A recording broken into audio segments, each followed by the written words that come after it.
हम लोग का टॉपिक है प्रतिरोधों का संयोजन।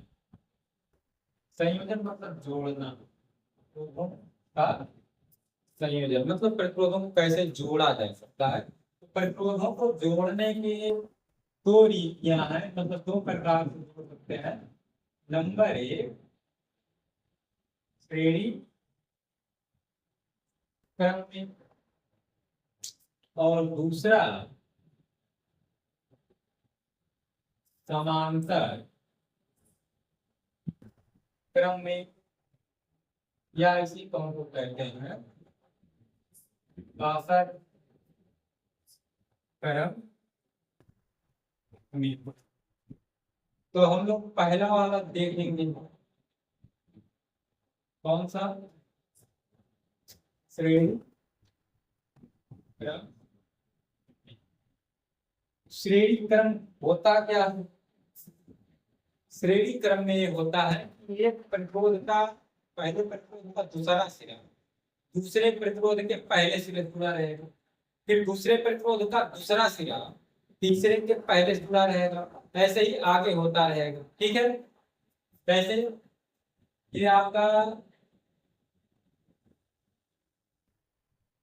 पहला प्रतिरोध हो गया, इसका एक सिरा यहाँ से हो गया, ये ना यहाँ से, और एक हो गया।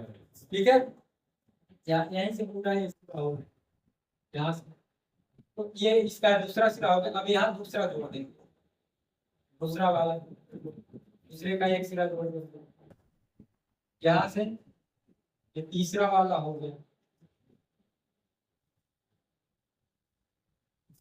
ठीक, इसका प्रतिरोध मान लेते हैं R1, इसका R2 है, इसका R3। श्रेणी क्रम में क्या है कि पहले वाले का दूसरा सिरा दूसरे के पहले से, फिर तीसरे का दूसरा सिरा दूसरे से, ऐसे ही आगे होता रहेगा। ठीक है,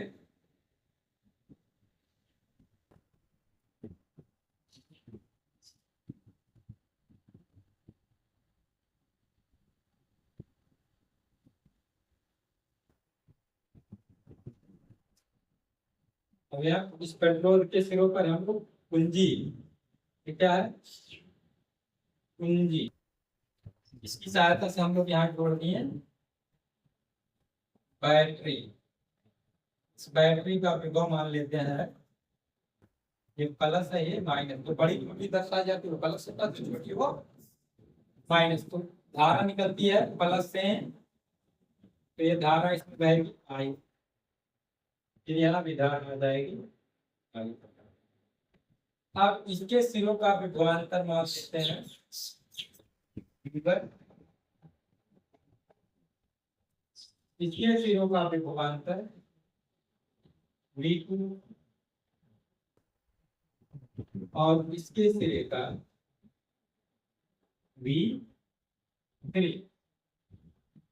ठीक, क्या लिखेंगे इसके बारे में? आपको ये बता दिया कि कैसे जोड़ा जाएगा। इसके बारे में क्या लिखेंगे? मान लिया तीन प्रतिरोध R1, R2 तथा R3 श्रेणी क्रम में जुड़े हैं। जब इस संयोजन के सिरों पर V विभवांतर लगाया जाता है तो परिपथ में I वैद्युत धारा प्रवाहित होती है। श्रेणी क्रम में धारा समान रहती है, सभी तारों में धारा क्या रहेगी? समान रहेगी। तो परिपथ में क्या होती है? I वैद्युत धारा प्रवाहित होती है। यदि प्रतिरोधों के सिरों के विभवांतर क्रमशः V1, V2 और V3 हों, तब क्या होगा? V बराबर, यही V लगा हुआ है तो यही V ही तीन भागों में बटा है ना, तो V बराबर V1 plus V2 plus V3। लेकिन हम लोग पढ़े हैं क्योंकि V बराबर I R, V बराबर I R एक होता है। आप ओम का नियम पढ़े थे, V अपान I बराबर नियतांक R, या प्रतिरोध की परिभाषा ही पढ़े थे, R बराबर V अपान I। वहां से V बराबर निकालेंगे, पक्षांतर करेंगे तो V बराबर आई आर। तो इसलिए V1 बराबर आपका हो जाएगा आई आर वन, V2 बराबर आई आर टू हो गया, V3 बराबर आई आर थ्री। तो इसलिए यही मान, ये वाला मान जो है क्या करिए वहां पर ले चलते हैं, रखेंगे। अरे V का मान रख देंगे, V1 का, V2 का और V3 का।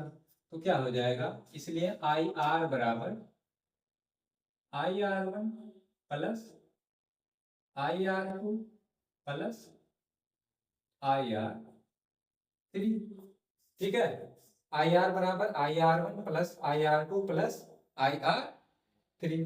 आई से भाग दे देंगे पूरे में, तो हमारा आ जाएगा आर बराबर R one plus R two plus R three. मतलब यह हुआ कि श्रेणी क्रम में जुड़े प्रतिरोधों का तुल्य प्रतिरोध उनके अलग अलग प्रतिरोधों के योग के बराबर होता है। श्रेणी क्रम में जुड़े प्रतिरोधों का तुल्य प्रतिरोध उनके अलग अलग प्रतिरोधों के योग के बराबर, सबको जोड़ लेंगे उसके बराबर हो जाएगा। ठीक, अब आता है दूसरा वाला। दूसरा वाला क्या है, समांतर क्रम में, या हम लोग कह सकते हैं पाठ क्रम में। तो इसमें क्या होता है, इसमें हम लोग प्रतिरोधों के एक सिरे को एक जगह और दूसरे सिरे को दूसरे जगह से जोड़ते हैं। कैसे, जैसे देखो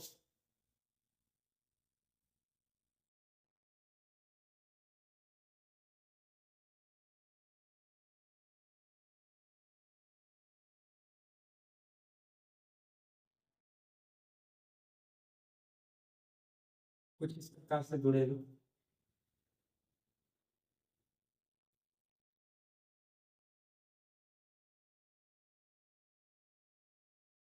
ठीक है, एक सभी के एक सिरों को यहाँ बिंदु ए से जोड़ दिया गया और सभी के दूसरे सिरों को यहाँ बिंदु बी से क्या किया गया है, जोड़ दिया गया। अब इसको भी हम लोग किससे जोड़ देंगे, बैटरी से, कुंजी की सहायता से। ये क्या है, कुंजी माइनस सिरा होगा, ये प्लस होगा। ये क्या है, बैटरी। विभव इसका, इसमें विभवांतर समान रहता है, इसमें धारा बदल जाए। तो देखिए ये प्रतिरोध है R1, ये प्रतिरोध है R2, ये प्रतिरोध है R3। तो समांतर क्रम में जोड़ने के लिए क्या करते हैं, एक प्रतिरोध के एक सिरे को एक बिंदु पर और दूसरे सिरे को दूसरे बिंदु पर क्या करते हैं, जोड़ते हैं। तो मान लिया तीन प्रतिरोध R1 R2 तथा R3 समांतर क्रम में जुड़े हैं। जब इस संयोजन के सिरों पर विभवांतर लगाया जाता है तो मुख्य परिपथ में I धारा बहती है। मुख्य परिपथ में क्या होती है, I धारा बहती है, परंतु यह परिपथ के ए बिंदु पर जाकर के, यहाँ ए बिंदु पर जाएगी तो यहाँ प्रतिरोध के अनुसार I1, I2 और I3 तीन भागों में बट जाएगी। ठीक है, I1, I2 और I3 तीन भागों में बट जाती है, लेकिन सभी के सिरों का विभवांतर समान रहता है। इसमें धारा बटती है और इसमें विभवांतर। ठीक है, तो मान लिया R1, R2, R3 तीन प्रतिरोध चित्र के अनुसार क्या है, समांतर क्रम में जुड़े हैं। जब इस संयोजन के सिरों पर विभवांतर लगाया जाता है तो मुख्य परिपथ में I वैद्युत धारा बहती है और परिपथ के बिंदु ए पर प्रतिरोधों के अनुसार धारा I1, I2, I3 तीन भागों में बट जाती है। तो धारा बटी है ना, जब धारा बटेगी तो इसलिए हमारा आ जाएगा I बराबर I1 plus I2 plus I3। परंतु या चूंकि I बराबर, यहीं से अगर I बराबर हम पक्षांतर करके निकालेंगे तो क्या होगा, V अपान R, है ना। I1 बराबर आपका हो जाएगा V अपान R1। I2 बराबर हो जाएगा V अपान R2 और I3 बराबर हो जाएगा V अपान R3।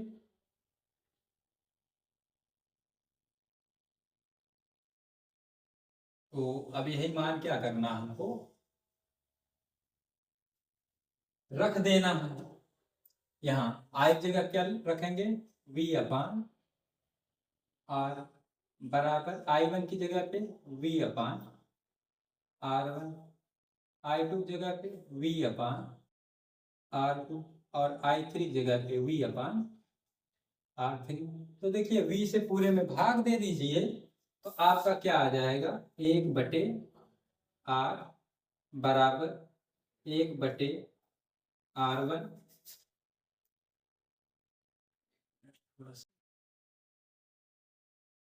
यहाँ पे लिखिए 1/R बराबर 1/R1 plus 1/R2 plus 1/R3। ठीक, तो यहाँ तो समांतर क्रम में जुड़े प्रतिरोधों के तुल्य प्रतिरोध का व्युत्क्रम उनके अलग अलग प्रतिरोधों के व्युत्क्रमों के योग के बराबर होता है।